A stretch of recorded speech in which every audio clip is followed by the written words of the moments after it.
Namaste everyone, welcome to CET NEET classes. Today we will continue the moving charges and magnetism, that chapter, right? So today we will have a discussion on Earth's magnetic field and its measurement using different galvanometers. Namaste, hope you are doing well. So that part, tangent galvanometer, vibration magnetometer, and simple magnetometer, a deflection magnetometer, all these things are not in the syllabus, but all the requirements and all the tools, formulas, ideas you have in your syllabus, but you don't know how to apply it, that's all. So we will see how do they work. Suppose you get a question under them, under that criteria or under that idea, you must be able to do that. Just without missing, with some missing link, we will not be able to do it. But with that link, we can do that. So what is the link there? Oh, the things we have studied here in the syllabus are, one is Earth's magnetic field. You know that Earth's magnetic field is neither parallel nor perpendicular. At poles, it is perpendicular to the Earth. At the equator, it is parallel to the Earth. So if you take Earth as a spherical body like this, the Earth's magnetic field will be coming like this, and it is here like this. So it looks as if Earth has a magnet inside, but actually Earth has no magnet inside. So as if a magnet is kept inside, a bar magnet is kept inside the Earth, Earth's magnetic fields are spread out outside. So it starts like this and ends here. So like this, and inside the Earth, inside the bar magnet also, the magnetic field moves from south to north. Outside it is north to south. You know all these things. Now at some points, you see, the magnetic field is neither parallel nor perpendicular to this Earth. It is neither like this nor like this. You can see that it makes an angle. Whereas here at the poles, it is almost vertical, right? Here at the poles, it is almost vertical like this. Right? So if you take the surface of the Earth at different places, Earth's magnetic field is making some angle with the surface of the Earth. So if this is the one portion of the Earth, the magnetic field of the Earth may be like this. So passing through the Earth like this. Then if the magnetic field is passing like this, then you can take two components of this Earth's magnetic field. One is along vertical to the Earth like this. So one is along vertical, another along horizontal like this. And I call this horizontal component of Earth's magnetic field as BH, or I can take it as B horizontal, okay, and BH, and I will take this as B vertical, right? So either ZE or whatever the symbol you can use. So this is the vertical component of Earth's magnetic field, and this is the horizontal component. What happens at the poles is, suppose this is the Earth's polar region here. Just away from the pole, we have a magnetic north pole and south pole. So the Earth's magnetic field is coming out and it is going in here. So it is making 90 degrees just at the poles like this. So if you want to know, okay, Earth's magnetic field is here somewhere like this, and it is neither perpendicular nor like this, it is not like this, neither like this. It is making an angle, and if you want to know what is that angle, and all the magnetic fields are directed from north to south, there is no doubt, right? So direction is always from north to south, but it is not parallel to the Earth. That is the problem. So if the Earth's magnetic field is not parallel to the Earth, any magnetic needle, I can show you a magnetic needle. This is a magnetic needle, right? And it contains a small black needle. Of course, you can't see that, and I don't know whether you can see it or not. It contains a black needle, right? Can you see that? With a red dot, right? With a red dot, and that is the needle. But actually the magnetic compass is not held like this. It should be held like this. It should be held horizontal to the surface of the Earth. And when it is held like this, it stands in a particular direction, that is north-south. So a magnetic needle always stands in the north-south direction like this. And if it stands now in the north-south direction, which Earth's magnetic field is making it to stand in the north-south direction? It is the horizontal component. It is not the vertical component. But if you want to see the actual Earth's magnetic field, you have to make the needle to rotate in any direction that you want. Because Earth's magnetic field is like this, right? If suppose this is the Earth's surface, it may be like this, it may be like this, and in general we will take it like this. Let it make an angle theta with the Earth's surface, right? if the Earth's magnetic field is making an angle theta with the surface of the Earth, so if the Earth's magnetic field is making an angle theta with the surface of the Earth, like this, then you can take the component. This is vertical component and this is horizontal component. And you can take this as a theta. Then this is b cos theta, which is usually termed as the horizontal component, and the vertical component is taken as b sin theta, right? And now, where the dip is 0, and this is angle of dip, right? Angle made by the that magnetic needle, which is free to rotate in the magnetic meridian. And magnetic meridian means, you know, any freely suspended magnet will stand in the north-south direction. When it stands in the north-south direction, that doesn't mean that if you suspend a magnet like this and make it to stand in the north-south direction, that doesn't mean that the Earth's magnetic field is like this. It may be like this way also. It may be at some angle like this. Now, if you want to know the actual Earth's magnetic field direction, what you have to do is, you have to give the freedom for this magnetic needle to turn like this. Give freedom for it to turn like this. So, such a instrument to see the dip at a particular place, you can see this. This is the instrument to find out the dip. You see, the magnetic needle here is not turning like this. It is not turning in this plane. It is turning in a vertical plane, right? In this plane. So when it stands like this, I will bring it very close to you, and you can see that needle standing neither parallel to the Earth nor vertical to the Earth. Can you see that? It is neither standing parallel nor vertical. It is making some angle with the surface of the Earth. Can you see that? So that angle that it makes with the vertical is called the angle of dip. That means Earth's magnetic field at this place where I am holding is like this. Can you see that? This Earth's magnetic field is like this now. It is neither parallel nor vertical. So, if this is the instrument used to find out the dip, here the needle has to be free to rotate in this plane, right? It should be free to rotate in this plane. So this shows the actual Earth's magnetic field. But the thing is, this should not be kept anywhere in any angle. It should be kept in the magnetic meridian, because any freely suspended magnet will stand like this. It won't stand like this. It will stand like this, because horizontal Earth's magnetic field forces it to stand like this, because it is free to rotate only in this plane. A freely suspended magnet is free to rotate in this plane, not in this plane. If it is given freedom to rotate in this plane, then it will stand like this, and this is angle of dip. So, angle made by the actual Earth's magnetic field with the surface of the Earth. That is theta, angle of dip here. And the horizontal component is b cos theta, vertical component is b sin theta. Now, my question here is, can you use Earth's magnetic field for different experiments? Yes, you can use it. Suppose you are doing an experiment with a compass needle like this, where the needle is free to rotate in a plane parallel to the Earth. So this needle is free to rotate only in this plane, right? I am coming very close to camera. So in this plane, it can turn only in this plane, and it cannot turn in other planes, right? So if it is made like this, then it is a dip needle. If it is made to rotate like this, then it is compass needle.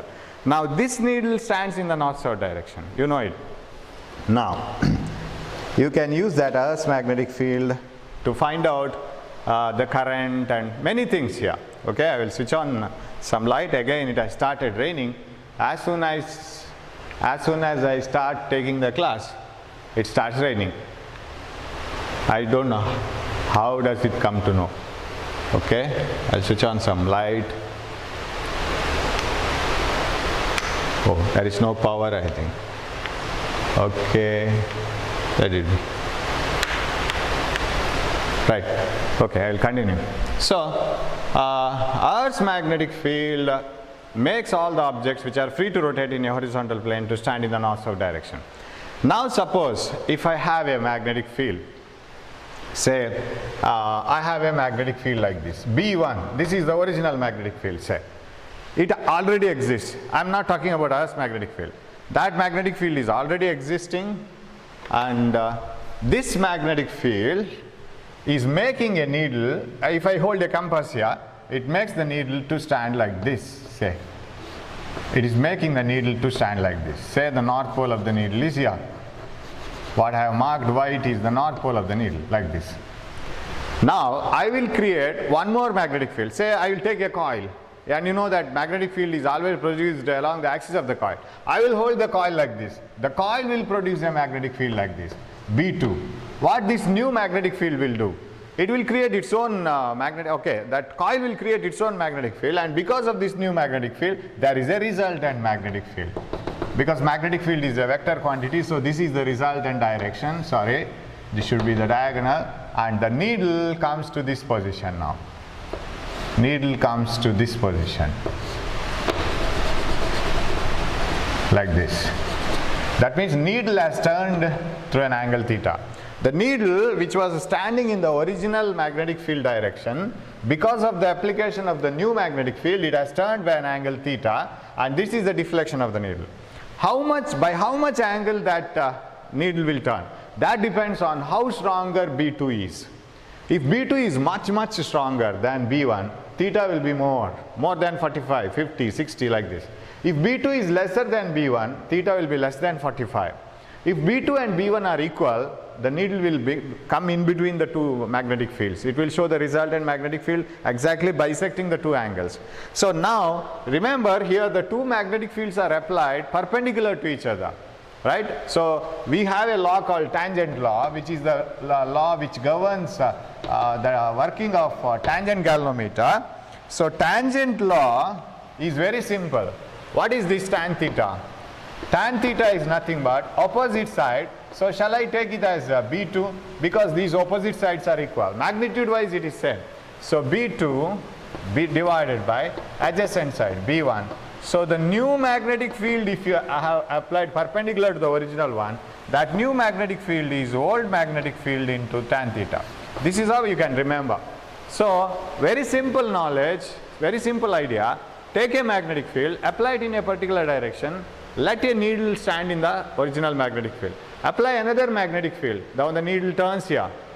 If the magnetic field is very strong, of course it comes very close to the new magnetic field. If the original magnetic field is strong, theta will be lesser than 45. If both are equal, theta will be 45. So that angle from the original to the other magnetic field direction, angle through which it has deflected, tan theta is given by B2 by B1, B2 is equal to B1 tan theta. This is how we apply tangent law. And now, how do we apply it in the case of Earth's magnetic field? How do we take the help of Earth's magnetic field to find out current? Because galvanometer is an instrument used to measure current or detect current especially. And if you want to know it, you can apply it like this. Now suppose you have a Earth's magnetic field. Earth's magnetic field is available everywhere. I'll take the horizontal component of Earth's magnetic field. If I keep a needle, definitely a needle which is free to rotate in this plane will definitely come to rest along the Earth's magnetic field direction. Now I will take a coil. How do I place the coil? Coil placed parallel to the Earth's magnetic field. The plane of the coil is parallel to the Earth's magnetic field. Because if I want to apply this condition, the new magnetic field perpendicular to the old magnetic field, if I want to fulfill that condition, what I have to do is, if I apply already the Earth's magnetic field, or if I am using the Earth's magnetic field already which is present, I have to apply a new magnetic field perpendicular to it. If I want to apply it perpendicular to it, the plane of the coil must be placed along the Earth's magnetic field, along the magnetic meridian. Coil must be kept like this, so that axis of the coil is perpendicular. So if I want to have a new magnetic field here, I have to place a coil like this, so that the magnetic field produced by the coil is like this. Am I right?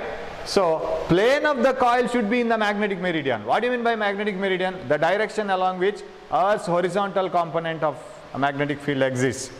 So Earth's horizontal component of magnetic field is in this direction, and the magnetic field produced by the coil is like this. Now the two magnetic fields, the needle was originally like this. Now the needle turns here by an angle theta, and you know that tan theta is equal to original magnetic field, BC by BH, and the new magnetic field produced by the coil is equal to old magnetic field into tan theta. This is the simplest way in which you can remember. The new magnetic field produced by the coil is equal to originally present magnetic field, that is Earth's magnetic field, into tan theta. Theta is the deflection. And you can expand this. Since the needle is kept here and it is turning by this angle, needle is experiencing the experiencing the magnetic field produced by the coil at its center, not along the axis, because needle is at the center of the coil, right? So it is turning over here. So all the magnetic field produced by the coil at the center is enjoyed by the needle. So can I write the magnetic field produced by the coil at the center? Mu naught Ni by 2 times the radius gives BH tan theta. So this is what we have to use. Already you have the knowledge of magnetic field at the center of a coil. You know how will be the magnetic field of the earth, and just you have to combine them and produce a galvanometer. That's all. Now if we can move on to some few questions here. Right? Directly we will move on to some questions. So tangent galvanometer is an instrument used to detect current. You see, actual tangent galvanometer is like this. You can see that. This is a tangent galvanometer and this is the coil. Right? Here I want to explain you one arrangement. So how should be the coil kept? Suppose the needle is standing like this.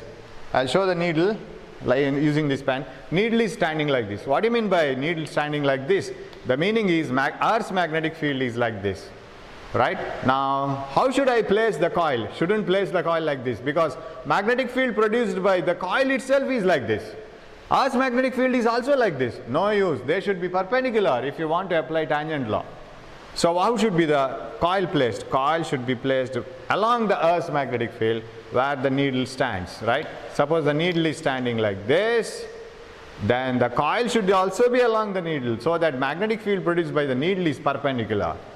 Magnetic field coil should be along the Earth's magnetic field, that means the direction along which the needle stands, so that magnetic field produced by the coil is perpendicular to the Earth's magnetic field. Now, suppose by mistake, so the TG, if I can show it very close to you like this. So if this is the Earth's magnetic field, this is the direction of Earth's magnetic field towards you, and if this is the Earth's magnetic field towards you, I shouldn't place the coil like this. Why? Because Earth's magnetic field is already like this. You can see that, right? Now the magnetic field produced by the coil is also like this or like this in the other direction, so that they will either add up or cancel, isn't it? So magnetic field produced by the coil will be either like this towards you or away from you, so that either B plus BH or B minus BH, any one way you will get. So you have to place the coil perpendicular to the coil should be along the magnetic meridian, along the BH, so that magnetic field produced by the coil is perpendicular to BH, horizontal component. So that is how you do the experiment. Hope you can see that. Somehow I am managing the video, right? Okay. Now, so suppose you place it wrongly. That means instead of placing, so this is already present Earth's magnetic field, and so actually you have to place the coil like this, so that Earth's magnetic field is magnetic field due to coil will be like this. So you can apply tangent law. By mistake or purposefully for creating a problem, if you place the coil like this, perpendicular to the magnetic meridian, this is magnetic meridian.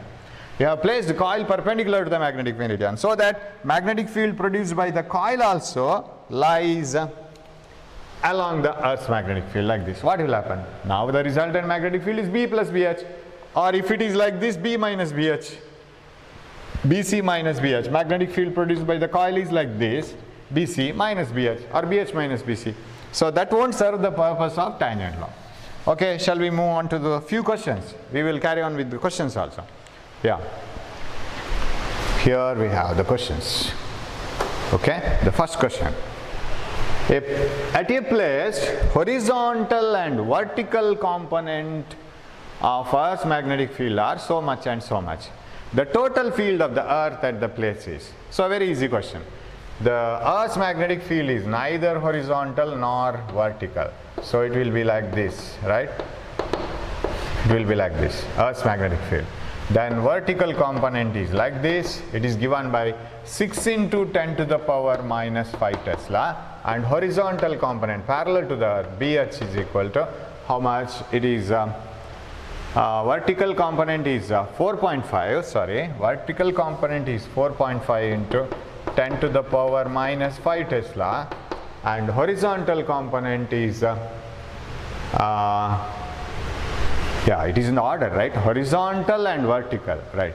Horizontal is 4.5 and vertical is 6 into 10 to the power minus 5. Yes, this is 6 and this is 4.5 into 10 to the power minus 5 Tesla. What is actual Earth's magnetic field? Pythagoras theorem. Actual Earth's magnetic field is square root of vertical component square BV square plus BH square, that is equal to square root of 10 to the power minus 5. I can take it outside, no problem, because here 10 to the power minus 5 whole square, 10 to the power minus 5 whole square. So 4.5 whole square, 6 square, that is equal to, so shall I take this as 445 into 45? I will do that every time I am approximating. Of course, approximation will give you the answer actually. 25, 22, 20 and 18, right? 25, 22, 20 and 18. Yes, 5, 2, 2, 2. So 20.25 plus 36. So what is this? 56.25. 6 square is 36. 7 square is 49. 8 square is 64. 7 point something. So this one is the answer. 7.5 into 10 to the power minus 5 Tesla, right? 9 square is 81. So this is the answer. So either simply you can take it as 5 square, 25. 25 plus 36 is almost 61, correct? You can do that. You can approximate it, but some people don't like approximation too much. So, but when you have different asymptotes, you can do that. So that's why I multiplied this time. Some people argue with this always. Okay, so 7.5 into 10 to the power minus 5 Tesla. Direct problem. There is no twist in this. Okay. Yes. Shall we move on? Right. 30. A current is sent through two TGs. TGs means tangent galvanometers in series.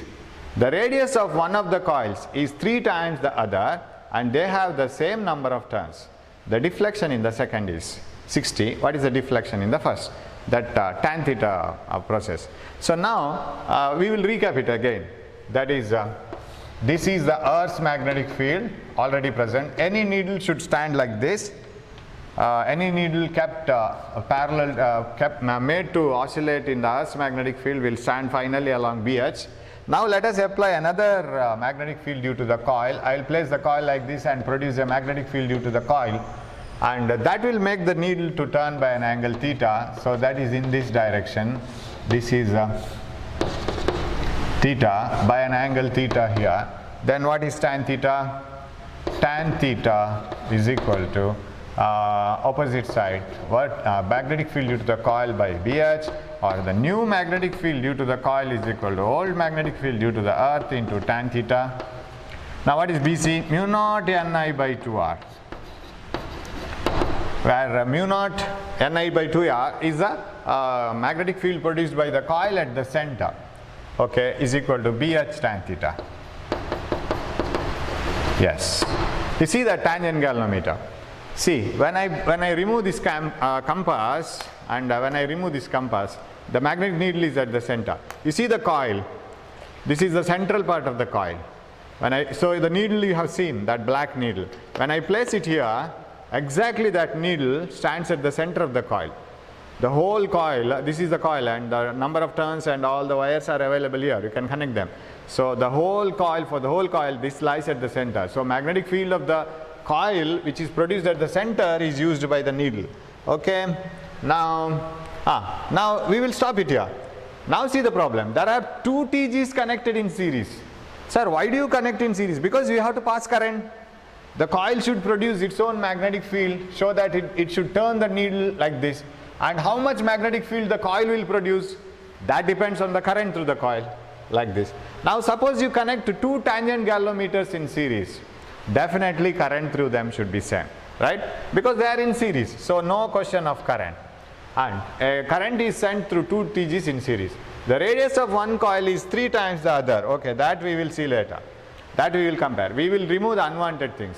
And they have the same number of turns. Mu naught, however, is same. 2 not in the competition. And BH same, because if they are connected in series, they must be at the same place, right? Just somewhat nearer to each other. The Earth's magnetic field, horizontal component of Earth's magnetic field at that place should be same. So no competition of BH. Now what are the quantities which are going to fight in this competition now? The deflection in the second is 60, deflection in the first is. And the TG radii are 3 times the other. So it is inversely proportional, right? So tan theta 1 by tan theta 2 must be equal to R2 by R1. Radius of the second by radius of the first. Of course, it is not clearly mentioned. Radius of one of the coils is 3 times the other. Somehow you have to adjust it in order to get the answer. So the deflection of the second is 60. What is the deflection of the first? Deflection of the second is 60. Now, the radius of one of the coils is 3 times the radius of the other. Shall I take R2 is equal to 2R, right? 3R, 3 times the other, and the radius of this. So what is tan theta 1? Here you can get it. Tan theta 1 is equal to tan 60 into 3. Tan theta 1 is equal to sin 60 root 3 by 2 and cos 60 half. It is root 3. Root 3 into root 3 you will get 3. Root 3 into root 3 you will get 3, right? Theta 1 is tan inverse of 3. No angle here. Tan 45 itself is 1. More than 45. More than 45, no answer. So I think you have to take the reverse way then. The radius of one of the coils is 3 times that of the other. So it is getting more and more sound. It is giving competition. Rain is giving competition to me. It is raining heavily and heavily. So I will put this here, right? The radius of this one is 3 times the radius of this one, right? If it is so, radii will get cancelled. 1 by 3 I will get. Then what will be the answer? Because no answer tallies for this data. Tan theta 1 is equal to tan 60 by 3, right? Tan 60 by 3. Then tan theta 1 is equal to tan 60 is sin 60 root 3 by 2 cos 60 half root 3 by 3, right? That is equal to 1 by root 3. If it is 1 by root 3 tan 30, right? Then theta 1 is equal to tan inverse of 1 by root 3, right? That is 30 degrees. So we have 30 degrees, that is option 2. Second option is the correct answer. So that is the answer for the 30th question. Okay, shall we move on? We will move on. Somehow I have to record the class now with the lot of disturbance from outside also. Okay, 31. Yes. When the coil of a TG is placed with its plane along east-west, okay, when the plane of the coil, when the coil of a TG is placed with its plane along east-west, if a current is passed through the coil, the deflection of the TG is, yes, see, already there is a Earth's magnetic field, BH. Coil should be placed along BH. BH means it is north-south, right? Earth's magnetic field is along north-south direction. And coil should be placed along north-south direction. And if this is north and this is south and this is east, right, this is west. If the coil is placed in this direction, east-west direction, what happens? Either Earth's magnetic field will add up to that or will get subtracted, that's all. Because Earth's magnetic field is BH along this direction. So if you place a coil like this, if the magnetic field of the coil is like this, then the resultant magnetic field is B plus BH. If the magnetic field due to the coil is like this, then BC minus BH. What happens to the needle? Needle which is standing in this direction, if another magnetic field acts along the same direction, that gets added up, that's all. And if another magnetic field keeps in the opposite direction, it may turn by 180 degrees, that's all. The needle will be standing like this. Another magnetic field is applied in the same direction. Needle will stand there only. Or if the magnetic field of the coil is in the opposite direction, needle may turn by 180 degree or may stand there only, right? So there is no chance of needle turning. If needle has to turn from the original position to the other one, another magnetic field should be perpendicular. Don't apply another magnetic field in the same direction. Needle won't turn at all. So 0 degree. That means the coil should be placed in north-south, so that magnetic field of the coil is perpendicular to the Earth's magnetic field, right? So the answer is 0 degree, third one, it won't deflect at all. That is the wrong placement of tangent galvanometer. A short magnetic field is pivoted in a uniform magnetic field of strength 1 Tesla. When another magnetic field of strength √3 Tesla is applied to the needle, perpendicular to the needle through an angle theta, in a perpendicular direction, the needle deflects through an angle theta, where theta is. Yes, that is the principle of tangent galvanometer. A short magnetic needle is pivoted in a uniform magnetic field of strength 1 Tesla. Okay, I have a magnetic needle which is placed in a magnetic field of 1 Tesla. Okay, when another magnetic field of √3 Tesla is applied to the needle perpendicular direction, another one is applied like this, √3 Tesla, the needle should turn now. Needle will turn like this. In what direction? Through an angle theta. What is that theta? So tan theta is equal to opposite side √3 Tesla by adjacent side 1 Tesla. Tan theta is equal to √3. So it is 60, right? Theta is equal to 60. Sin 60 is equal to √3 by 2. Cos 60 is half. So theta is 60 degree. Option 3, right? This is the third option. Okay.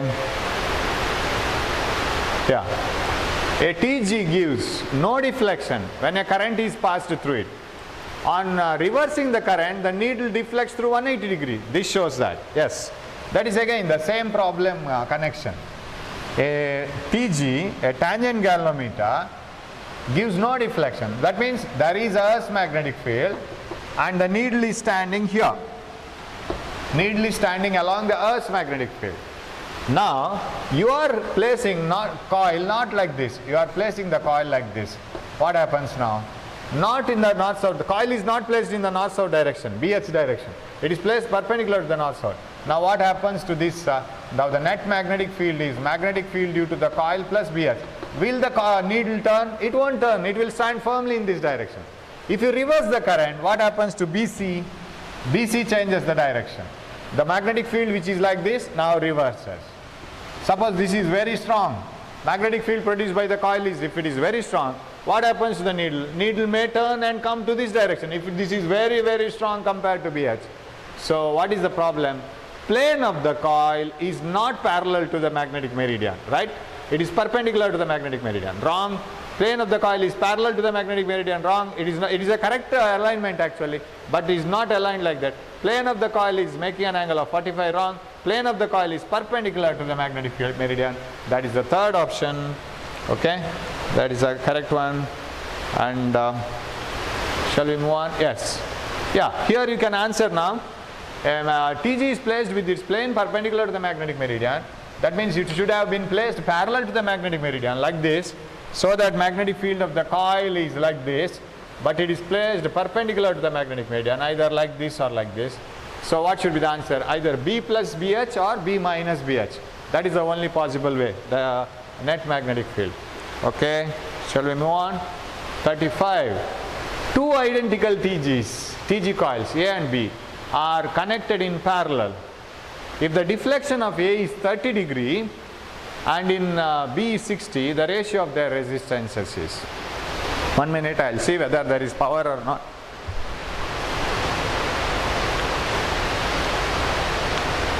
No power. Okay. Yeah, two identical TG coils, tangent galvanometer coils, A and B are connected in parallel to a battery. If the deflection in A is 30 and in B is 60, the ratio of their resistances. Very easy problem. Simply you have to go on writing the formula. So here is a battery. I connect two TGs in parallel, one TG, another TG. I am showing the coil of the TG, right? It is like this and you have seen this. Now, there are two identical TGs, number of turns same, radius same, and that is what identical in the sense. And remember, current will also be same, even in parallel, because, no, current need not be same, because they are asking their resistances, current need not be same. Yes. two identical TGs, ratio of their resistances. Right. Now, if I take it like this, V equal to I by R. Deflection in A is 30, deflection in B is, okay. Now, V is same for both, right? Voltage is same for both since they are in parallel. Now, you know that in a TG, initially BH is applied. And later on, the needle will be standing like this. Later on, coil is placed like this so that magnetic field due to the coil is like this. So, needle stands in this direction. This is theta. So, new magnetic field is equal to old into tan theta. What is new magnetic field? Mu naught Ni by 2R must be equal to BH tan theta. Now, remove all the terms which are not needed here. Unwanted terms, let us leave them. Both the TGs are connected parallel to a coil, so they are in the same place, no competition for BH. Horizontal component of Earth's magnetic field will be same. Mu naught not in competition. And they have the same number of turns, two identical coils, so they have same number of turns. But current is not same, parallel. And this is radius, it is not resistance. And the radius of the coil is identical, so no competition. So I and tan theta, we have to take it into competition. But shall I write I is equal to V by R, voltage by resistance. Voltage by resistance of this coil, voltage by resistance of this coil. I is proportional to tan theta. But voltage is not in picture because since the coils are connected in parallel to a battery, both will enjoy the same voltage, but different current. But current is inversely proportional to resistance. V is constant. That means tan theta 1 by tan theta 2 must be equal to R2 by R1, right? Resistance of the second coil by resistance of the first. What is their ratio? Ratio of resistances R1 and R2. R1 by R2 is equal to tan theta 2 by tan theta 1. Tan 60 divided by tan 30. Tan 60 is root 3 and tan 30 is 1 by root 3. So that is 3:1, right? Option is third one, right? So the conclusions needed here are one thing, that is the TGs are in parallel, they are at the same place, so no BH, and among them mu naught, number of turns, identical coils. That means radius same, number of turns same, but current is different since they are in parallel. That current must be treated as V by R. So V by R is inversely proportional to tan theta. So tan theta 1 by tan theta 2 is R2 by R1. And tan theta 2 by tan theta 1 is R1 by R2. Theta 2 is tan 60, theta 1 is tan 30. That's how we have to solve. Okay? Now, you just try to remember the magnetic moment, dipole moment of electric dipole. We will try to connect it to magnetic moment of a magnetic dipole. Magnets always exist in dipole, right? The north and south poles of a magnet always coexist. Similarly, you have an electric dipole. Do you remember it? Right? So all the criteria of electric dipole, we will connect it to magnetic dipole. Yes. So before going to the next question, if you have two charges separated by a small distance, we call it as a electric dipole, minus Q plus Q, and we define a dipole moment which is directed from minus Q to plus Q, and we take 2a as the distance of the dipole, and always dipole is characterized by one quantity called dipole moment P, which is equal to 2a product of one of the charge and perpendicular distance between the charges, that is dipole moment P. Similarly, why can't you define all these things for a magnetic dipole? If you take a bar magnet, north-south, then in a bar magnet, what is usually the length of the bar magnet and the north and south poles where they are situated, they are slightly different. So north and south poles will be just within the edges of the magnet, and this distance, that is dipole length, is suppose this is 2L, then we define a magnetic moment M as the length of the dipole, magnetic dipole, and magnetic moment M. Pole strength M. As if we have charges on the two ends, we define a quantity called pole strength, and you can refer it as QM also. So M is called pole strength. Let me write it as Qm. In your PDF notes, that is like M.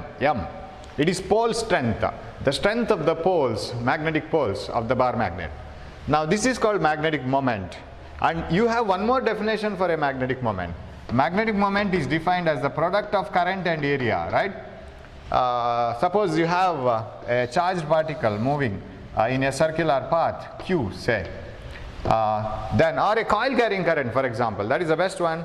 In a coil carrying current, there are a number of electrons or charged particles moving in a particular direction, and they create a current, and that current produces a magnetic field at the center, and the magnetic moment associated with this coil is the number of turns in the coil and current into area of each turn, right?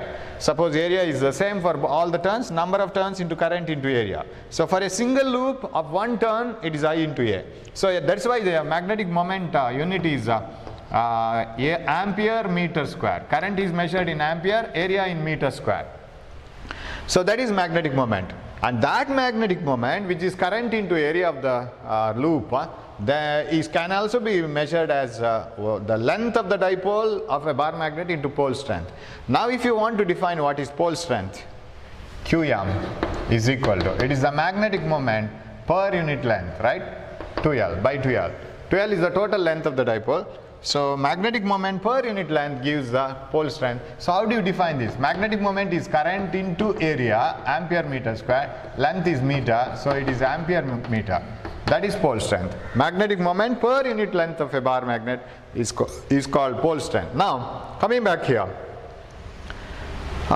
whenever a magnet is taken, the pole strength is taken to be, the magnetic moment is taken to be the vector quantity, and its direction is from south to north. As if we have negative charge to positive charge, the direction of a dipole, electric dipole, we have a magnetic dipole moment is from negative to positive.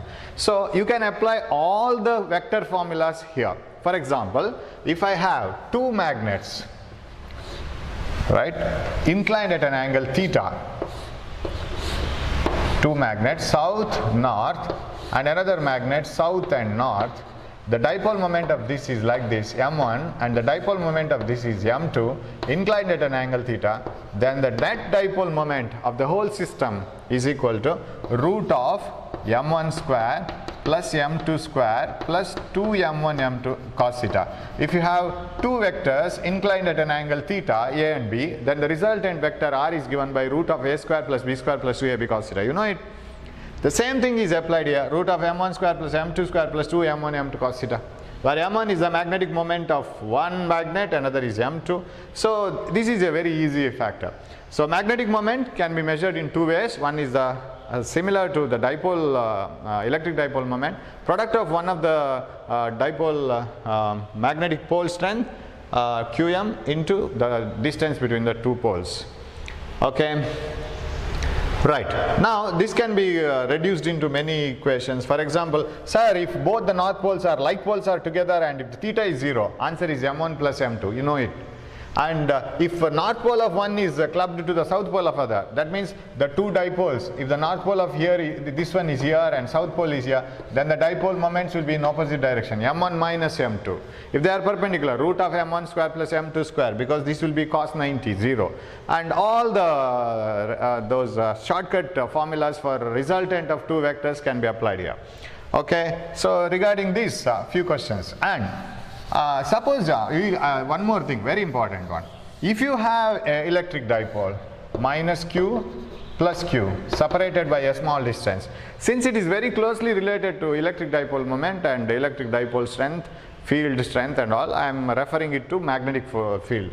Suppose you select a point on the axial line. What is the electric field here?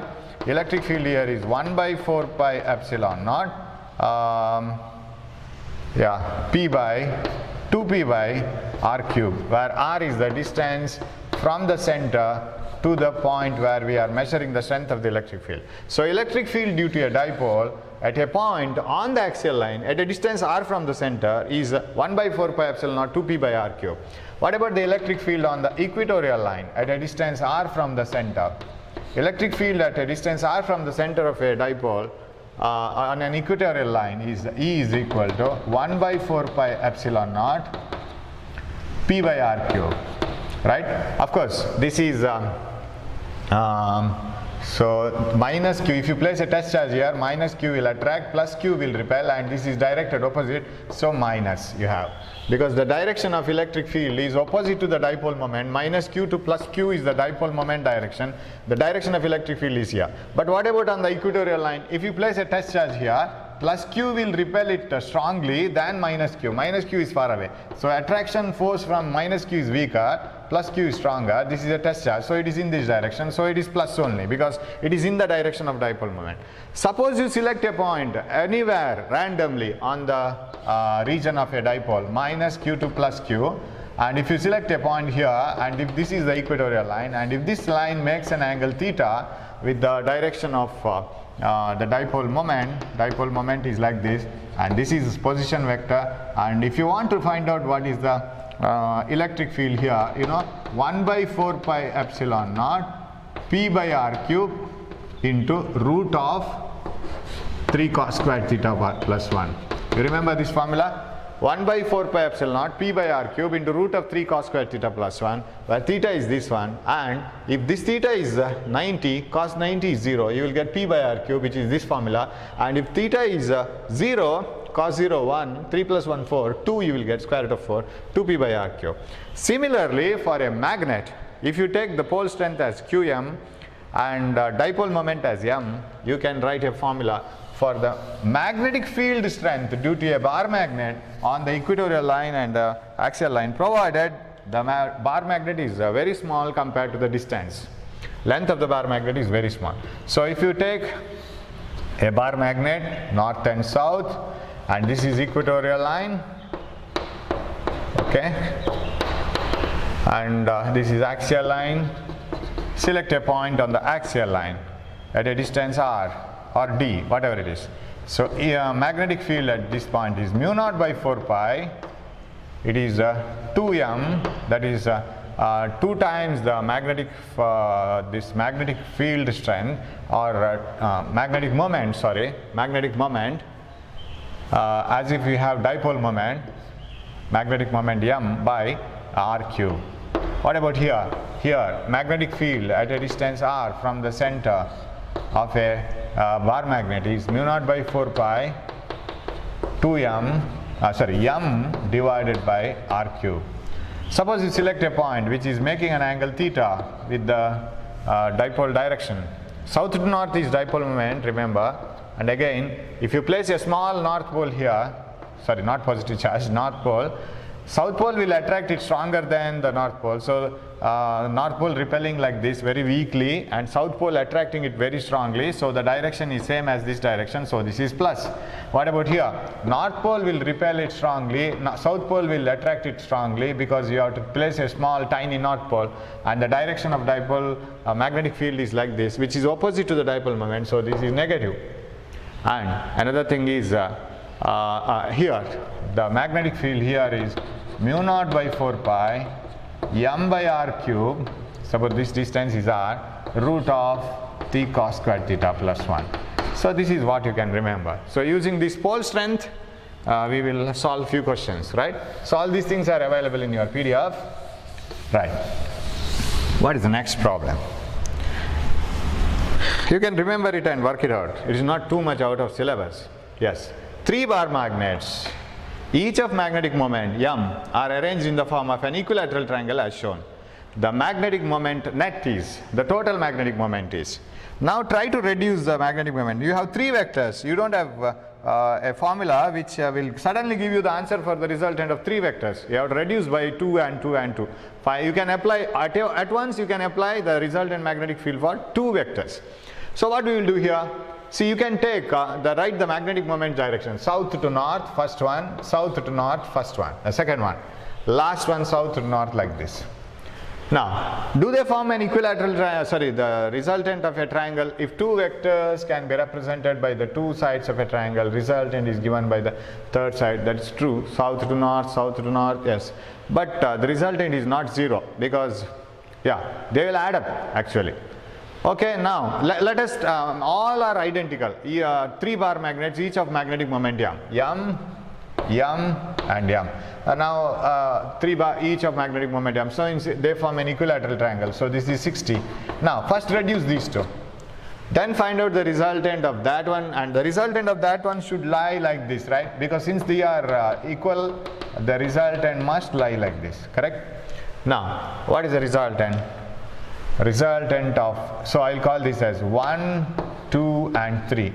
m12 is equal to root of m square plus 2mm cos 60. 2mm cos 60. Cos 60 is half, right? This 2 gets cancelled. Root of 3m square. Root of 3m square, that is equal to root 3m. That is the resultant of these two. So that resultant lies like this, 3m, root 3m, and the third one lies like this, right, m. They are perpendicular. Can't you find out the resultant of these two? So root 3m m. So the resultant of 1, 2, 3 is equal to root of root 3m whole square plus resultant of m square plus remaining is cos 90. Whatever you have cos 90 here, because this is perpendicular to this one, right? So what is m123? m123 is, this is 3m square plus m square, 4m square, square root is 2m. So option is 2m, this answer. That is the one. So very easy to remember. And you can do one thing. See, when two vectors, okay, you can apply triangle law also. The resultant of this is given by the third side, so that gets added with this m. So it becomes 2m. Or resultant of these two, you can find it out and add it with this one. Anyway, you can do it like this. So we did like this. We took these two vectors, found out the resultant like this, and put it here, right? Transferred it here. So then found out the resultant. So anyway, that is 2m, right? Okay, shall we move on? Next question. Question number 37. Yes. The resultant of magnetic moments for the following arrangement is. So this is not the answer. Right. So one is like this and another is like this. Again another one like this, another one like this. All are magnetic moments m. So 60 angles are same. Now why can't I add these two? These two vectors are in the same direction and they are equal in magnitude. So I can add these two vectors. I can add these two vectors also. This one and this one can be added. So m plus m becomes 2m. Now how to replace the remaining vectors? This m plus m becomes 2m like this, right? This one and this one added together. What about this one and this one? Sorry. This and this added together becomes 2m. What about this one and this one? That becomes 2m but in this direction, right? That means angle between them, so m plus m 2m will come here and m minus m 2m will come here. That will take the angle with remaining after this one, that is 120 degrees. So this is 120. Did you come to know about that? So how it is so? Suppose if I replace this one, m plus m as 2m, this one, and if I shift it here along with this addition of these two, 2m, right? So this angle is 60. What about this one? Remaining 180. So it is 120. What is the resultant of 2m at 120 degrees? If there are two vectors acting at 120 degrees, both are equal and the answer is also the same because cos 120 is minus half.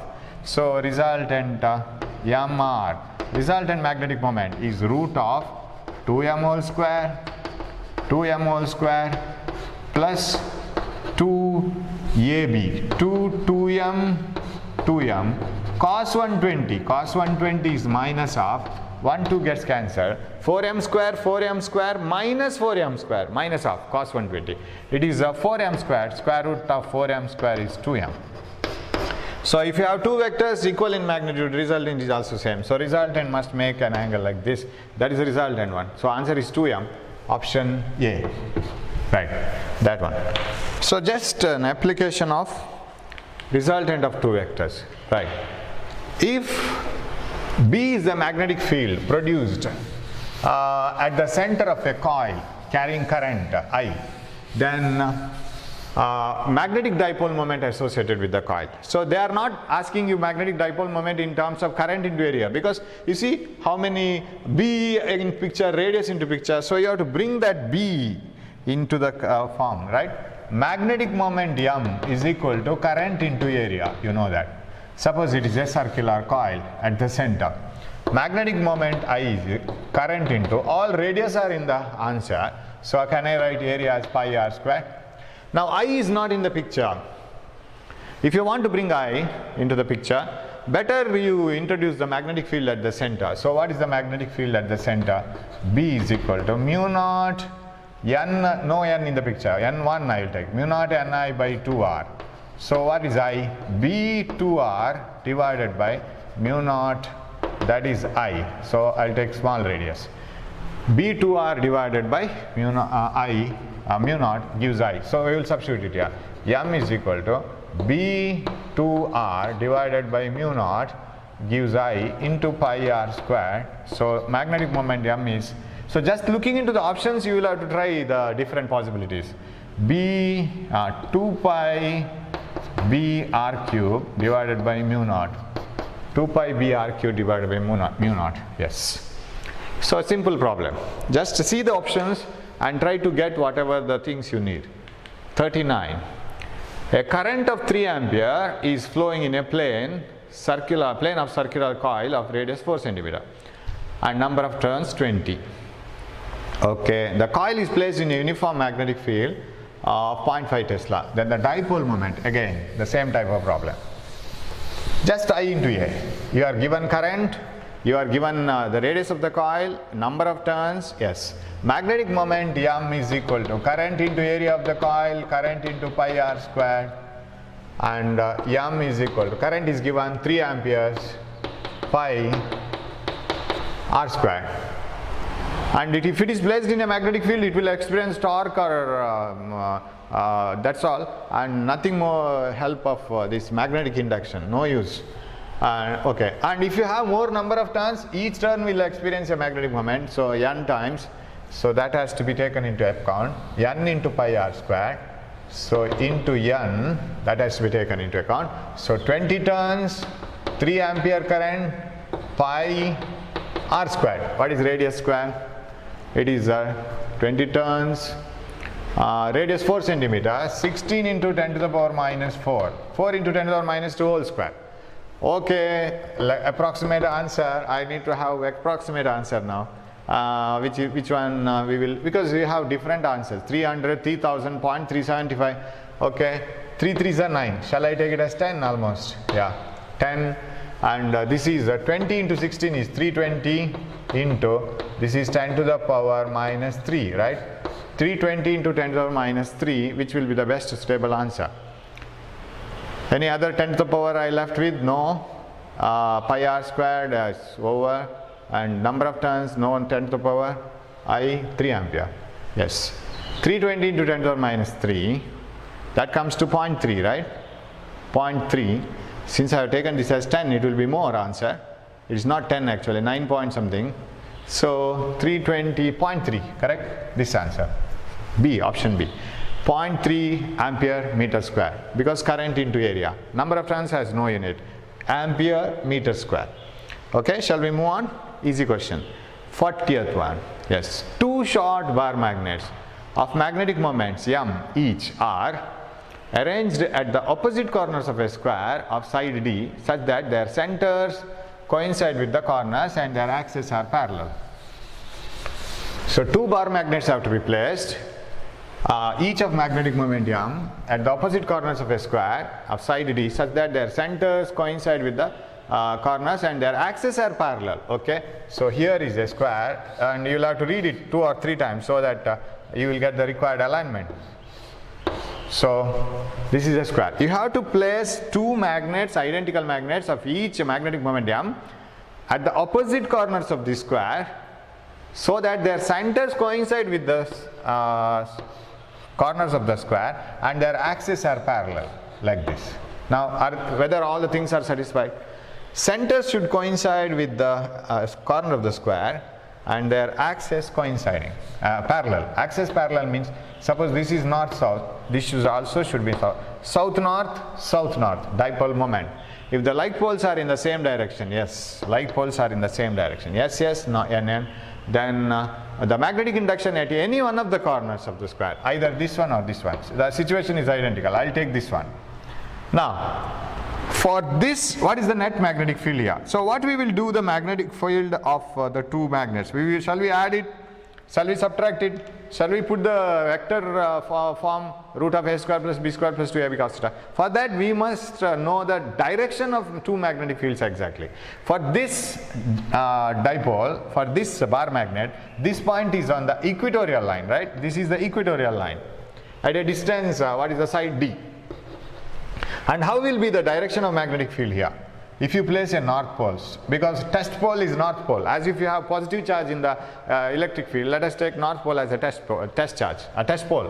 When you place the north pole here, see this pole will try to repel it, right, like this. What about this south pole will try to attract it. So what is the direction of this one? Direction is towards right, am I right? This is the magnetic field due to the first one. I will call this as first one, this one as second one, this is B1.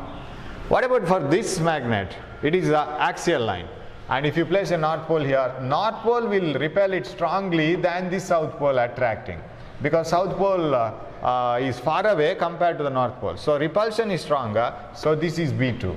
So shall I have to subtract B1 and B2? And when I subtract, which one has to be subtracted from what? You know that electric field along the axial line is half.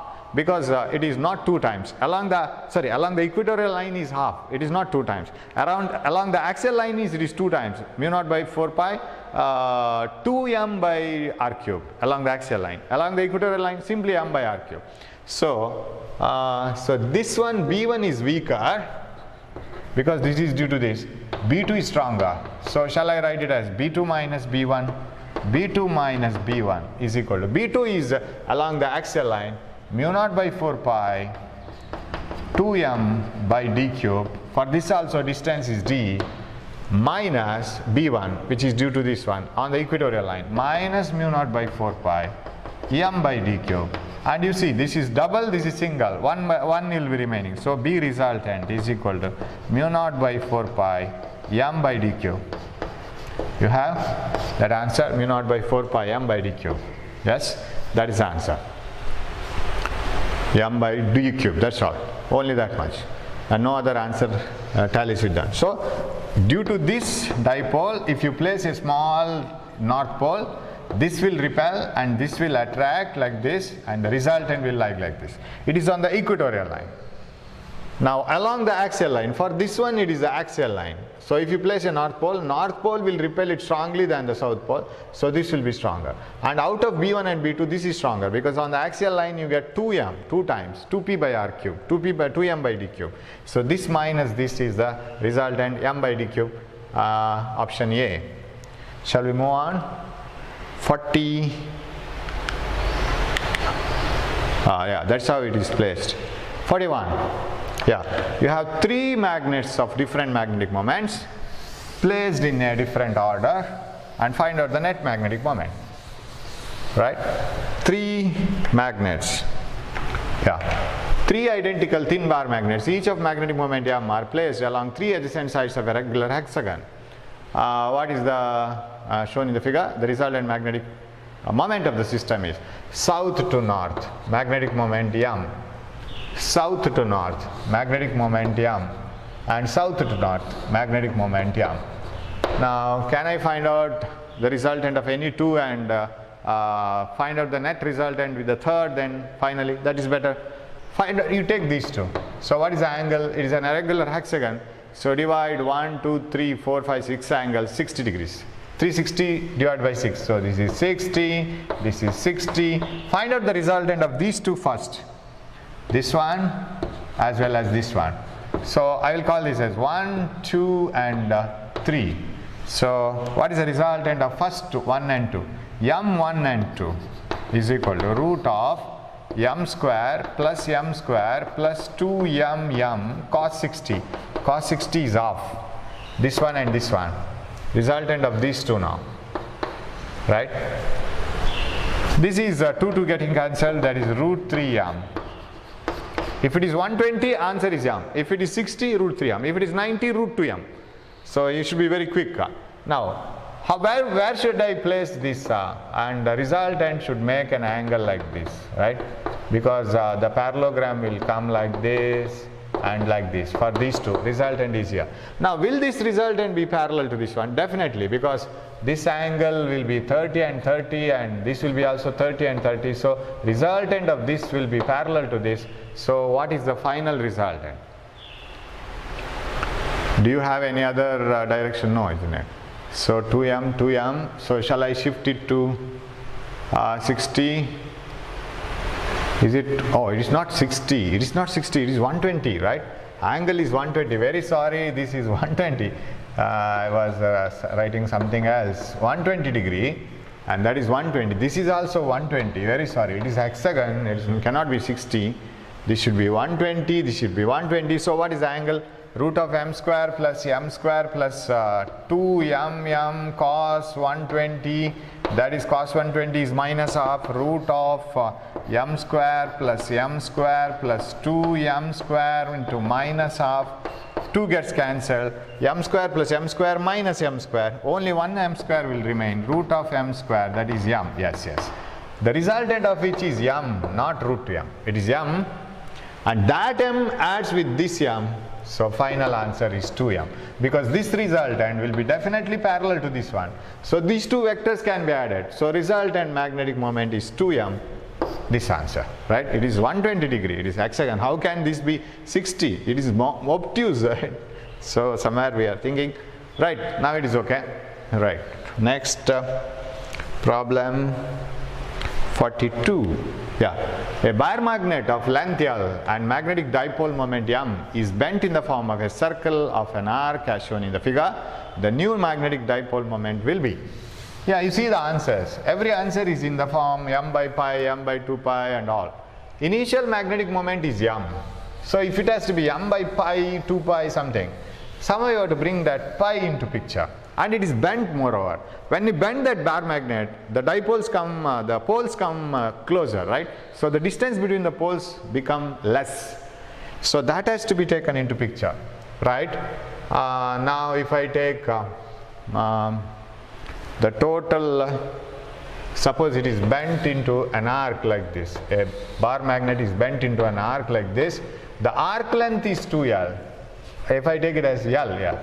Arc length itself is L, the magnet of length L, subtending an angle theta here, 60 degree, that is pi by 3 here.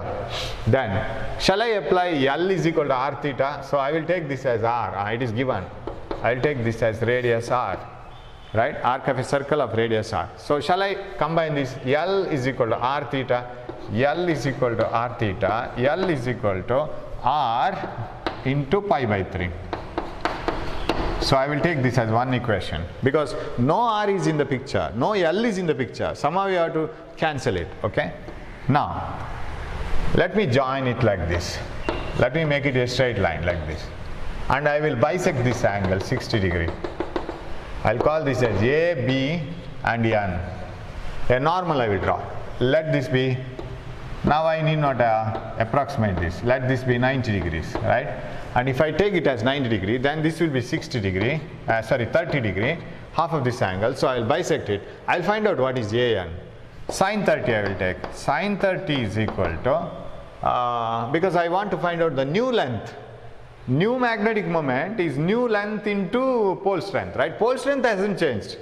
Pole strength hasn't changed. So if I want to write the old magnetic moment M is equal to L into M. Am I right? It is the old length into the magnetic pole strength. Yeah, I think because of bending, pole strength won't change. It will remain the same. Okay, sin 30 is equal to opposite side by hypotenuse r. What is AN? AN is equal to r sin 30, that is equal to r by 2. Sin 30 is half. Now what is AB? AB is equal to L, isn't it? It is, no, not L, new L it is, L dash I will write, okay. I will take it as AB. AB is equal to double this one. 2an. So sine 30 is equal to half r by 2. Sine 30 is equal to an by r. So what is AB is equal to 2an is equal to 2r by 2, that is equal to r. So now somehow I have to bring the new magnetic moment. Nu m dash is equal to new length into pole strength. What is the new length? New length is this AB, right? AB, direct distance, I write. AB, new length is AB, double AN, which is R into the pole strength m, which can be written as m can be written as m by L, right? Which can be written as, this m can be written from this equation as R into m by L, but you don't have R m by L anywhere. L has to be written from this, right? What is that? That is equal to R m by, somehow you have to bring it into pi and m form. R into m by L. L is r pi by 3. R pi by 3. So what do you get? 3m by pi. R gets cancelled. 3m by pi. Here is answer. A. Right? So I think we have not gone wrong anywhere. So first of all, write the original magnetic moment formula. Length into pole strength. Pole strength doesn't change, so you can use it again. But L is equal to r theta. L is equal to r pi by 3. So that we have ready with us. And the new distance I want, if you want to write a new magnetic moment, new length is an by sine 30 is equal to opposite side by hypotenuse, an by r. An equal to r sine 30, r by 2. And the total length AB is double an, that is r. New m dash is equal to L dash m. L dash is r because it is a new length into m. M can be written as m by L, but m is from here the first magnetic moment formula. Where is it? R into m by L. M by L. L is from this one, r pi by 3. So 3m by pi. Yes, correct. That is the answer. Shall we move on? 43rd one. Question 43rd. Yes. A wire of length L carrying a current I is bent in the form of a circle. The magnitude of magnetic moment is, yes, a wire of length L carrying a current I is bent in the form of a circle, full circle. What is the magnetic moment I m at the center? So if the wire is completely formed into a circle, its length is L. Length of a wire is L. So must be equal to 2 pi r, right? So if r is the radius, r doesn't come into picture at all here. And if I is the current carried by it, capital I, okay, then you know that magnetic moment is current into area, I into A, I into pi r square, but 2 pi r, I into pi r square. So you have to bring the length L into picture. So what is r is equal to L by 2 pi, because everything is in L, no r in the picture. So we will substitute. Magnetic moment m is equal to I into pi into, radius can be written as L by 2 pi whole square. That is equal to I into pi into L square by 4 pi square. 1 pi will get cancelled. L squared I by 4 pi. Yeah, first one. Magnetic moment is L squared I by 4 pi. That is the answer. That is one. First one. L squared I by 4 pi. Very simple one. Only looking again, another problem where options will tell you where you have to move. So you have to write the 2 pi r as the length of the wire, and from there you have to try to avoid r. Okay. 44. Yeah, this needs a little bit explanation again. Yeah, whenever a magnet is placed in suspended freely, you know that it stands in the north-south direction. That is a common thing, right? Any bar magnet placed in a magnetic field stands in the north-south direction, like this. Now, suppose a magnet which is standing in the north-south direction, little bit tilted. Again, the Earth's magnetic field will bring it back. So it starts oscillating. What is the period of oscillation of a bar magnet, which is made to oscillate in a magnetic field? E is given by period of oscillation of any magnet, suppose this is the direction of magnetic field, say B, and if a bar magnet is held like this, and it will start oscillating like this, right, here about this position, okay, so about an angle theta, right.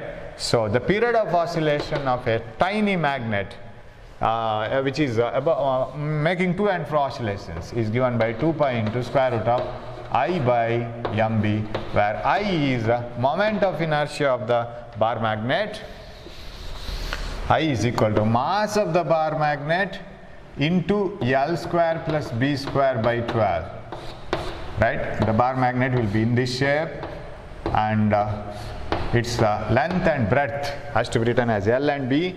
So this is moment of inertia, moment of inertia of the bar magnet, right. So I into mass into L square plus B square by 12. Now, so any change in the moment of inertia, this magnetic moment, m is magnetic moment, I into A, or pole strength into the length, double the length. Now, what type of problems you may get here? You may double the magnetic field, period reduces to 1 by root 2. If you increase the magnetic field 4 times, period reduces to half, because 4b will make a new term out of the square root, that's 2. So such things, very simple. Now suppose you have a bar magnet of length L, and length very large compared to its breadth. Say breadth is 1 centimeter, but length is 20 centimeters. It is very long. If a bar magnet is very long compared to its thickness, if you cut if the magnet is made to oscillate in a magnetic field, it will oscillate with a period t. Say t is equal to 2 pi into square root of moment of inertia, magnetic moment, magnetic field. If this magnet is cut along the length like this, like this, like this.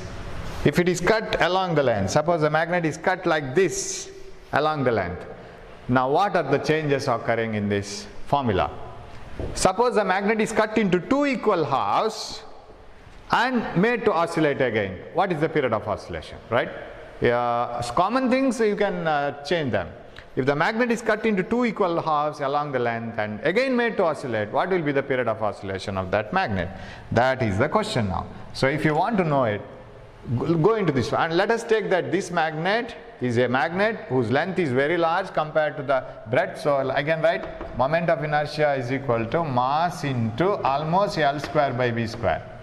Sorry, L square by 12. B square by 12 can be neglected because breadth is very small compared to the length.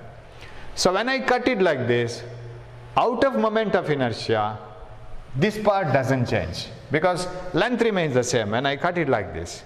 But what about the mass? Mass becomes half. So I dash is equal to I by 2.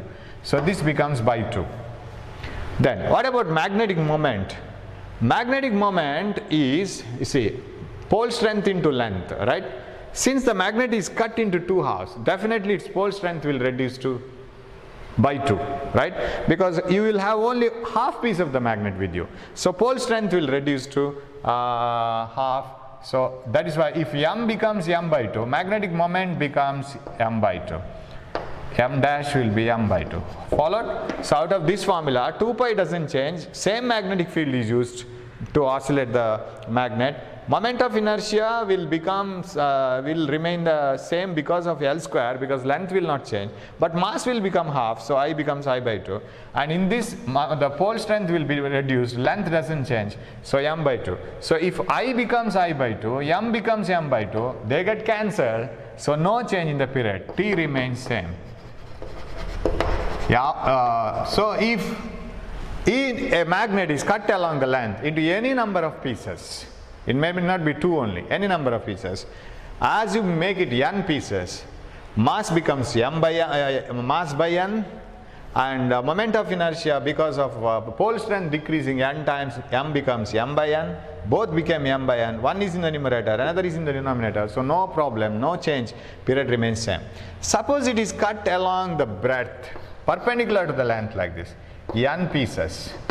Suppose a magnet vibrating with a period of oscillation t in a magnetic field is taken out and cut perpendicular to its length into n pieces. First of all, we see only 2 pieces, say 2 pieces now.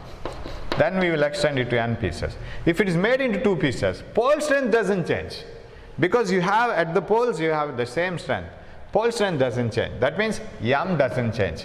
What about length? L becomes half, right? Length of the magnet became halved, or it got halved. So magnetic moment m dash becomes m by 2. Not because of this, because of this. Last time it was because of this.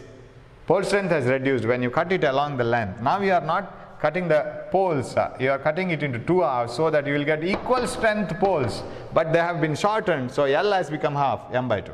What about moment of inertia? L has become L by 2, mass has become m by 2, right?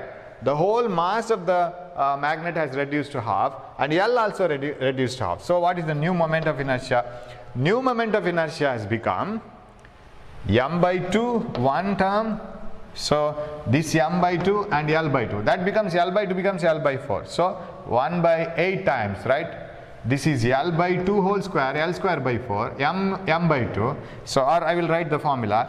The new moment of inertia is old mass by 2 and old length by 2 whole square by 12. L square by 12 has to be written as L by 2 whole square by 12, because new length is half only you have. So what does this become? It is mass by 2, ml square by 12 by 8, right? So old moment of inertia by 8. What is the change now? Anything else which is going to change?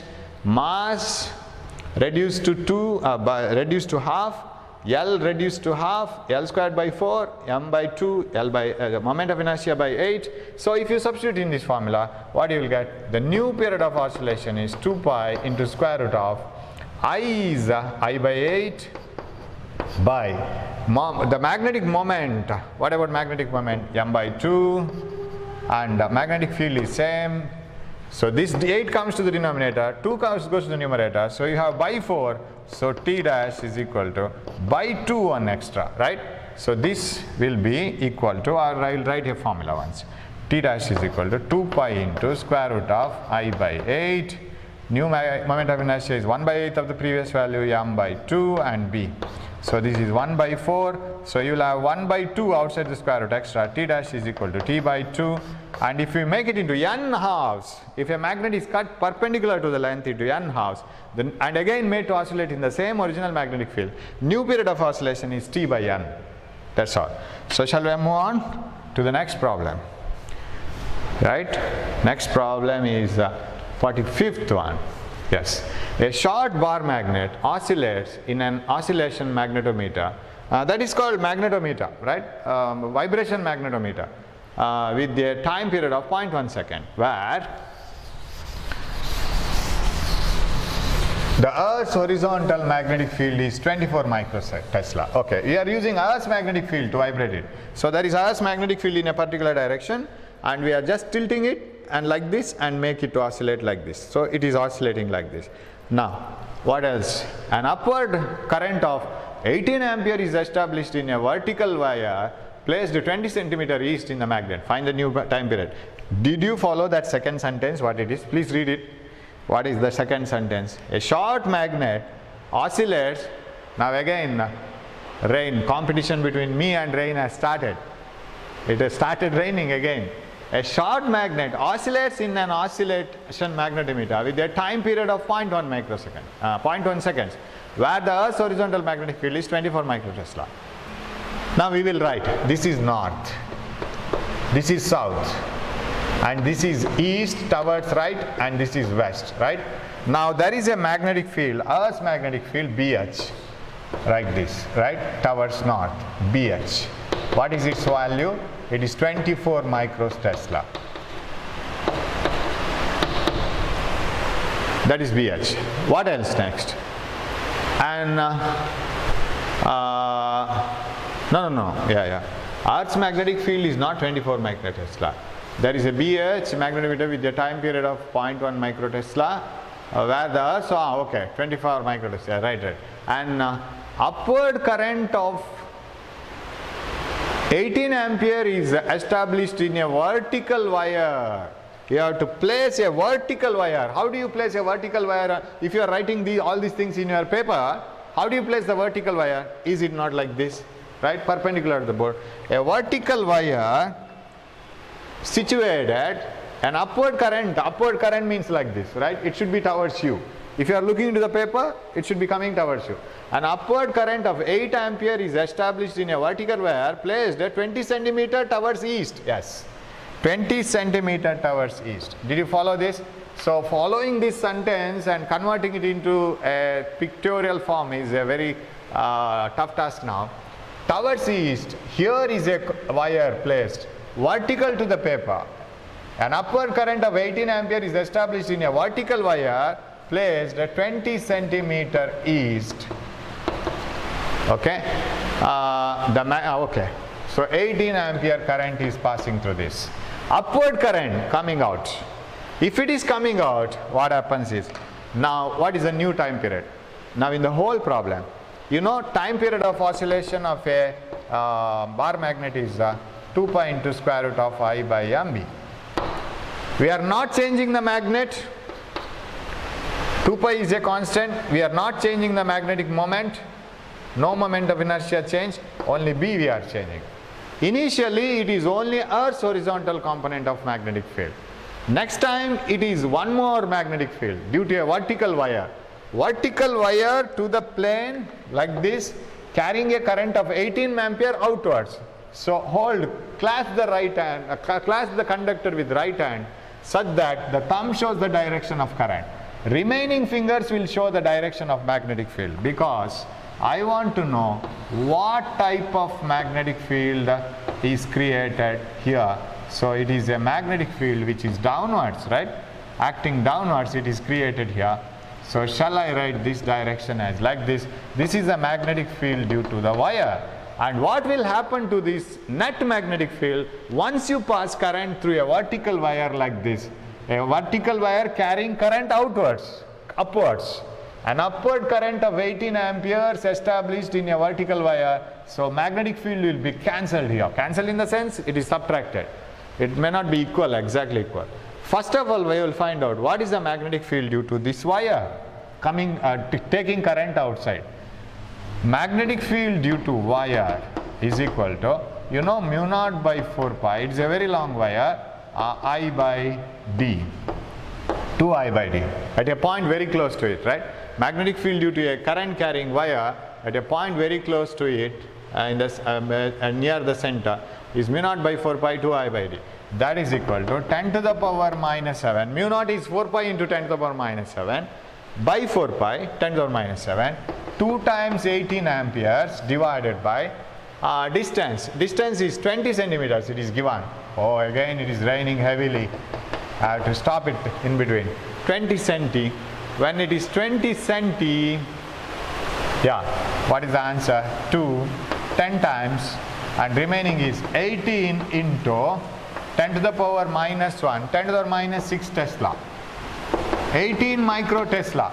So a new magnetic field. Let me see whether there is any power, and I can switch on the, yeah, there is. I can switch on some light and make some light available.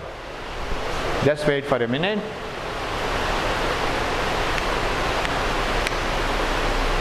Yeah. Now I think it's a little bit visible. This is more than enough.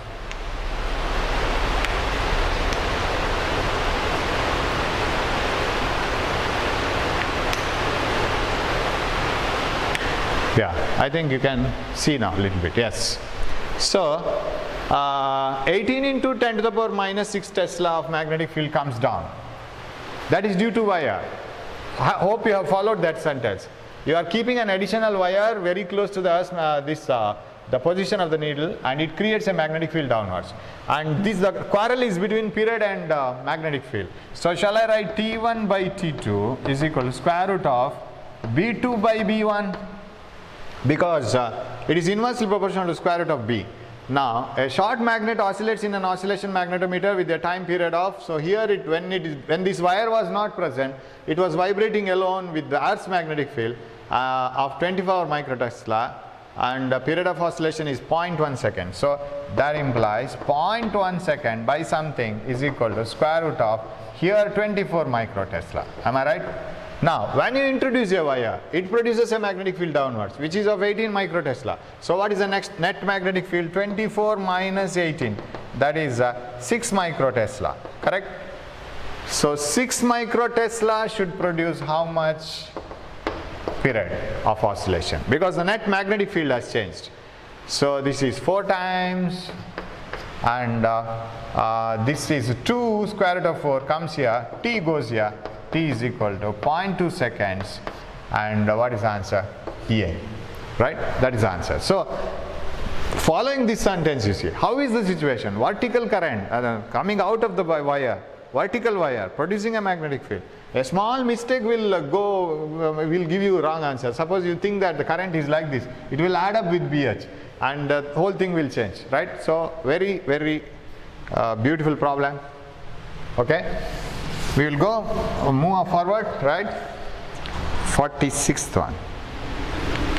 Yes, if a magnet is suspended at an angle of 30 degrees to the magnetic meridian, the dip needle makes an angle of 45 degrees with the horizontal. Yes, then what else? The real dip is, what do you mean by real dip, virtual dip? See, how is the Earth's magnetic field? It is like this, right? Earth's magnetic field is neither making say vertical and nor horizontal, say like this. And it can be split into a vertical component and a horizontal component. And if I continue like this here and continue like this here, if this makes an angle theta here, the horizontal component BH is equal to B cos theta and BV is equal to B sin theta, because theta is here. So this is angle of dip, actual angle made by the Earth's magnetic field with the horizontal surface. Now vertical component is like this. Now suppose if I place a dip needle like this, it should stand like this, right? Dip needle, you know, it is like this. So if I place a dip needle like this, it should stand like this. Suppose if I don't keep it in the north-south direction, if I keep it somewhere else, then what happens? What are the changes that are occurring in that region? Suppose this is Earth's magnetic field, this is the surface of the Earth, and if this is the actual Earth's magnetic field in this direction, horizontal, north-south, say this is north and south, okay? Now vertical component is like this, and actual Earth's magnetic field is somewhere else, let us say, okay? And vertical is down, okay, downward or upward, whatever it is. Now suppose the needle is standing like this, okay, it is okay. If I place a so I have to make the needle to move in this plane, right? In this plane, in the sense, in this plane. If the needle is here, it will stand like this. Needle of the dip instrument, it will stand like this. It will make an angle of theta with the Earth. Now instead of that, if I make the needle not to stand in this plane, if I ask it to stand in different plane, not exactly in the north-south direction, if I ask it to stand somewhere else like this, in this plane, can you follow that? Now in this plane, which is not tilted here, tilted somewhere else, suppose this is the actual Earth's magnetic field direction, like this. So if I place a dip needle, it will stand like this, right? So Earth's magnetic field is like this. If I make it to rotate like this, it will stand like this. If I ask it to rotate like this, it will stand like this. Instead, if I change the direction somewhere else like this, what happens?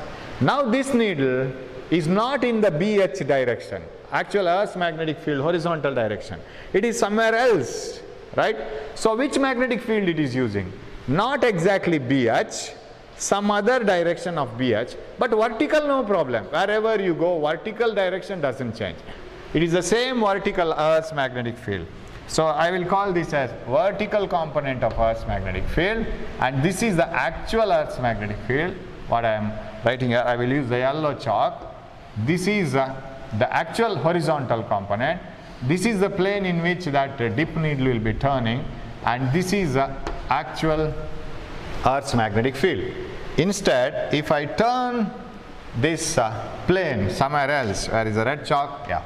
If I turn the plane somewhere here, so that I am using some other BH dash, which is at an angle theta, then this needle which is turning in this plane is using some other BH, that is BH dash, and vertical same, vertical component same. So now go to the problem. If a magnet is suspended at an angle of 30 degree to the magnetic meridian. What do you mean by magnetic meridian? Magnetic meridian is this direction. This is magnetic meridian. It is 30 degree to the magnetic meridian. This one. If a magnet is suspended at an angle of 30 degree to the magnetic meridian, the dip needle makes an angle of 45 degrees. This is not 45, and it is making an angle of 45 degrees in this plane, is this red plane. Now with the horizontal, the real dip is, yes. Now, shall I take this magnetic field as actual Earth's magnetic field into cos 30? I will take the component of this BH into this direction. Actual BH is like this, but I have to place this the dip needle like this, right? If this is actual BH, I have to place it like this.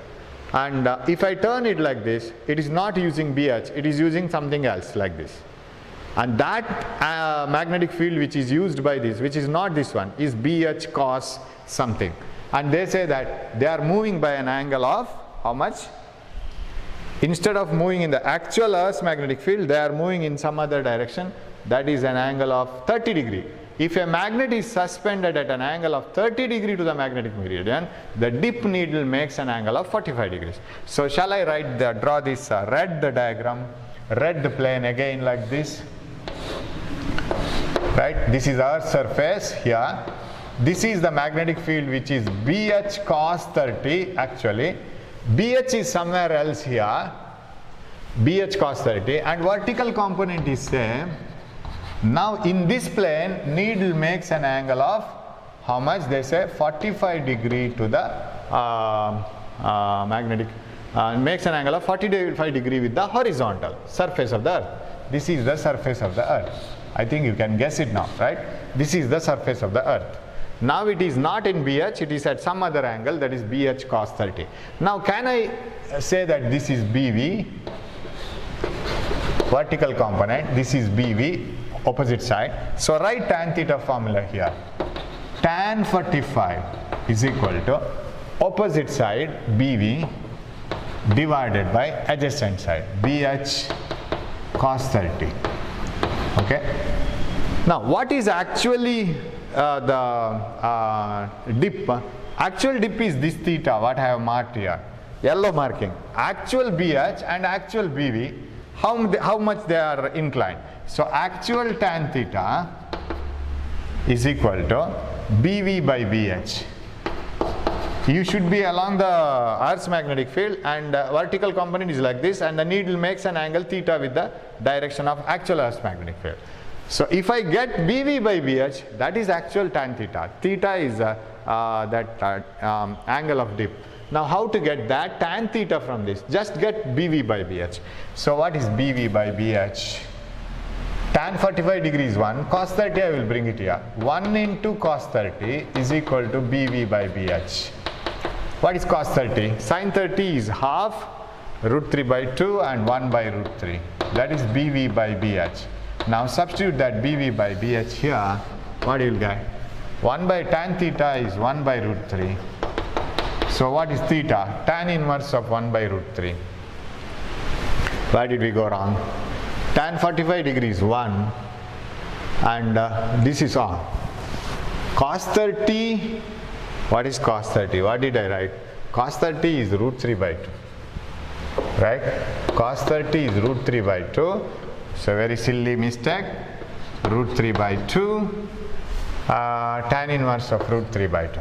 Did you get that? So any Earth's magnetic field, if I want to conclude it like this, any Earth's magnetic field at any point, if it makes an angle with the real Earth, okay, I will change the if it makes an angle with the real earth like this, then you can split it into two components. One is BH, another is BV, and this is called angle of dip. And BH is B cos theta, BV is B sin theta. So along this direction the needle will turn and take a rest. Suppose you turn it to some other direction like this, keeping the vertical component same. This is BH dash and this theta is different, that is what is given 30. That is what we are doing. So now the tan 45 is BV by that horizontal component is other than BH, that is BH cos 30 degree, that is somewhere here. Okay, hope you have followed. Little technical idea, and if you find it difficult, just think it off, right? Okay, shall we move on to the next one? Next problem.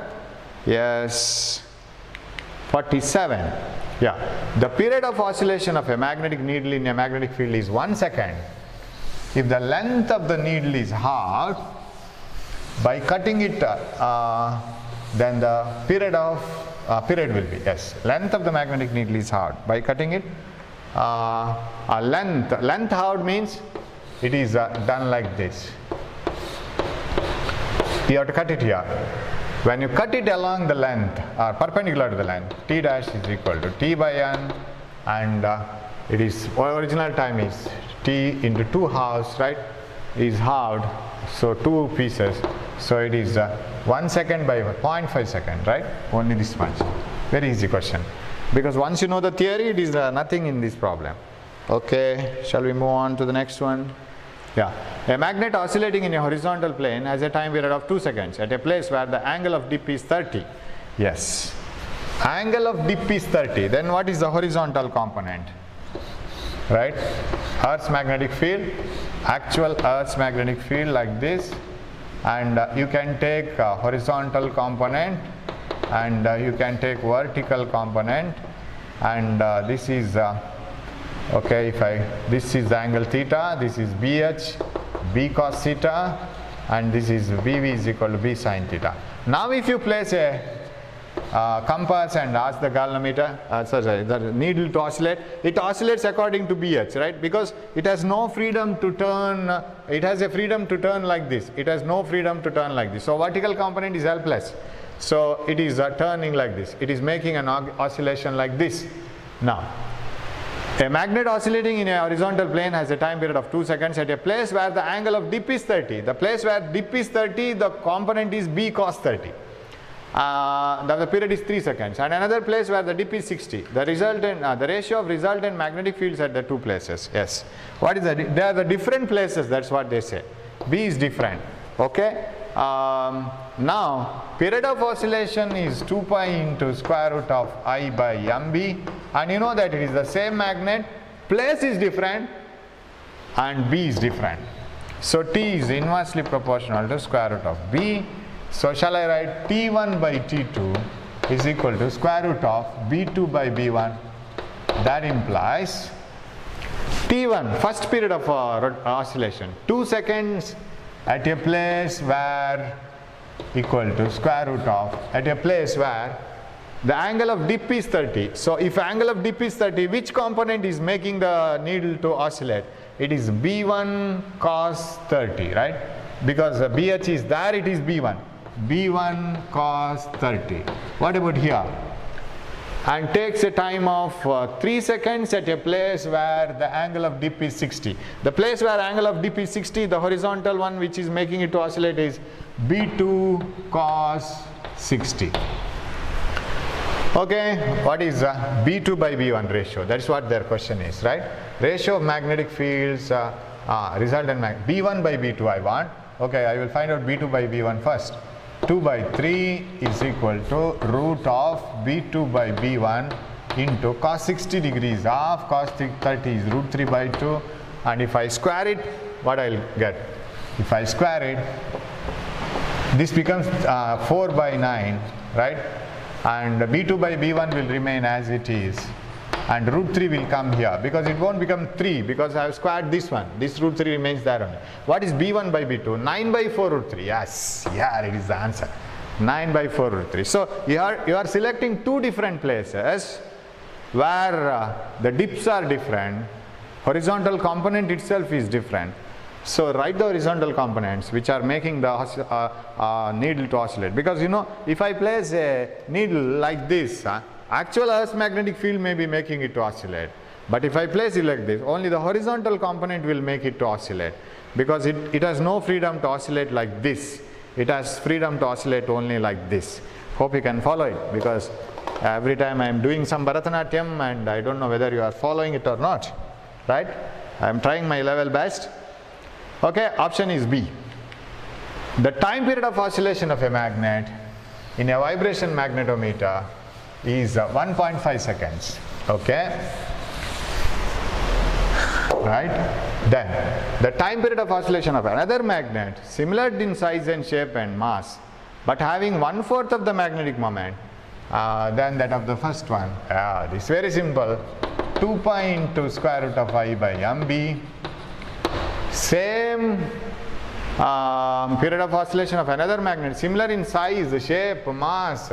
Size, shape, mass mean moment of inertia same in the same magnetic field, but having magnetic moment than that of the first. 1/4. When this becomes 1/4, this comes to 2. 4 comes here. Square root of 4 is 2. Double the first one. 3 seconds. Finish. At the same place means B is constant. Last sentence. So only magnetic moment 1/4. 4 comes to the numerator. Square root of 4, 2. First period double. 3 seconds. So that's all. And yeah. A thin rectangular magnet suspended freely has a period of oscillation is equal to T. Now it is broken into 2 equal halves, each having half the original length. Yes, half the original length means it should be like this, T by N, right? Half the original length, and one piece is made to oscillate freely in the same magnet. If its period of oscillation is T dash, T by T dash is T by T dash. If this is T, then it is 1. This is T dash is T by N, half, and is 2:1. Option is this one, 2:1. Correct? T dash is T by N, right? T dash is equal to T by N. So you can substitute here. T dash is T by 2, because T by N formula, that is equal to 2 by 1. Option B. Right. Shall we move on? Yeah. A short magnet produces a deflection of 37 degree in a deflection magnet. This part I have to explain again. I will shift it to the next class. We will meet in the next class. That is a deflection magnetometer. So we have seen vibration magnetometer. Nothing but the period of oscillation formula, T equal 2 pi into square root of I by mb. And we had tangent galvanometer. Nothing but two magnetic fields applied perpendicular to each other. Tan old magnetic field is equal to new magnetic field is equal to old magnetic field into tan theta. Simple formula. So this is another one which is very similar to tangent galvanometer, but since I don't have enough time, I will club it with the next topic and I will deal with that. So thank you for watching these classes, and these videos are available for more time. Watch it again and make the things very clear. So thank you for watching. Thank you. We will meet in the next class.